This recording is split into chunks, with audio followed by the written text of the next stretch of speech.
அனைவருக்கும் வணக்கம். அதிகாரம் 1 கடவுள் வாழ்த்து.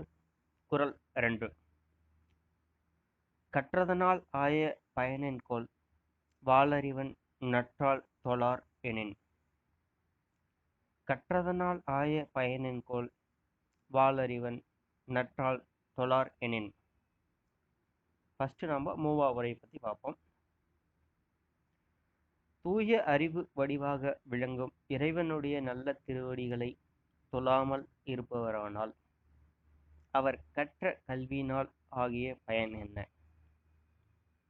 இன்னொரு சொல்றேன் பாருங்க. தூய அறிவு வடிவாக விளங்கும் இறைவனுடைய நல்ல திருவடிகளை தொழாமல் இருப்பவரானால் அவர் கற்ற கல்வியினால் ஆகிய பயன் என்ன? அடுத்து பார்த்தீங்கன்னா கருணாநிதி உரை பற்றி பார்க்கலாம். அவருக்கும் என்ன எப்படி சொல்லியிருக்காருன்னு சொல்லிட்டு, தன்னை விட அறிவில் மூத்த பெருந்தகையாளரின் முன்னே வணங்கி நிற்கும் பண்பு இல்லாவிடில் என்னத்தான் ஒருவர் கற்றிருந்தாலும் அதனால் என்ன பயன்? ஒன்றுமில்லை.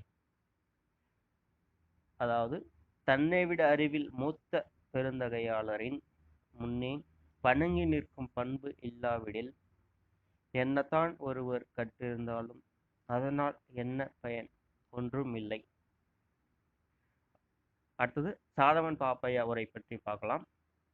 தூய அறிவு வடி வானவனின் திருவடிகளை வணங்காதவர் படித்ததனால் பெற்ற பயன்தான் என்ன? எல்லாமே இப்போ படித்திருந்தாலும் அவங்களோட மூத்த, அதாவது தன்னை விட அறிவில் மூத்தவர்களை வணங்கணும், கடவுளை வணங்கணும்னு சொல்லிட்டு போட்டிருக்காங்க. அது அப்படியே இப்போ பார்த்தீங்கன்னா ஆங்கிலத்தில் பார்க்கலாம்.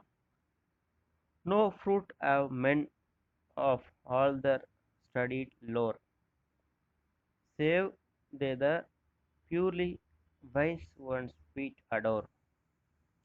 No fruit of men of all their studied lore, save they the purely wise ones feet adore. அதோட explanation பார்க்கலாம். What profit have those derived from learning who worship not the God feet of him who is possessed of pure knowledge? Thank you so much. நன்றி.